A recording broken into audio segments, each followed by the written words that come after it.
मुंबईला गेले, चॉकलेट खाऊन आले, शेतकऱ्यांच्या नावावर सांगा किती कोटी घेतले. आता बरेच जण म्हणायला लागले की सर तुम्ही तर समर्थन देत होता, राजा मी का शेतकरी नेता आहे का मी कोणत्या पक्षाचा नेता आहे? मी सामान्य शेतकरी पुत्र आहे.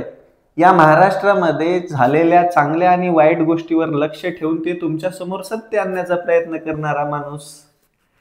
कालचं आंदोलन त्याला मी समर्थन दिलं, अगदी माझ्या ताकदीने समर्थन दिलं. त्याचं कारण होतं, मी कोणताही व्हिडिओ टाकला की त्याच्यावर कमेंट यायच्या, भाऊ बच्चू कडूला समर्थन द्या, मेसेज यायचे, कॉल यायचे. एका भागाने तो कॉल केला मला म्हणे तुम्ही बच्चू कडूला समर्थन नाही दिलं तर बघा मग काय होतं.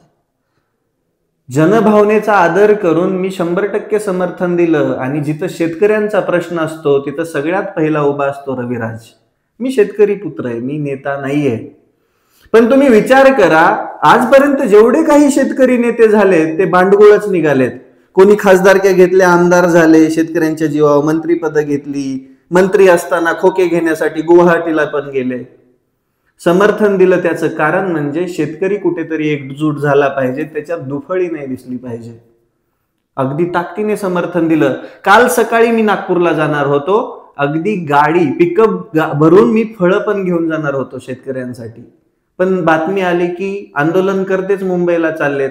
मुंबई नागपूरला आंदोलन आणि तुम्ही मुंबईला चर्चेला जाताय. बरं, तुम्ही आंदोलनाचा मुख्य चेहरा असताना तुम्ही तिथं बसायचं, तुमच्या मार्फत एखादी समिती तिथं पाठवायची. आजपर्यंत झालेल्या आंदोलनाला समिती आंदोलनस्थळी चर्चा करायला आलेली आहे. तुम्हाला आंदोलनस्थळ सोडायची काय गरज होती? आणि एवढी काय घाई होती? तुम्ही डायरेक्ट विमानाने घेतलात. रात्री 9 वाजता मीटिंग झाली, तुम्ही 3 वाजताच पोहोचला होतात. आहे की नाही गंमत? मग मी बोललो की तुम्हाला राग येत. आपल्याला आहे खरं बोलायची सवय. शेवटी चॉकलेट भेटलं शेतकरी नेत्यांना, खोके बी भेटले असतील, पण शेतकऱ्याच्या हातात धतुरा आला ना. माय आंदोलन केलंय तुम्ही आज, आणि 8 महिन्या पुढची तारीख कोण घेतं?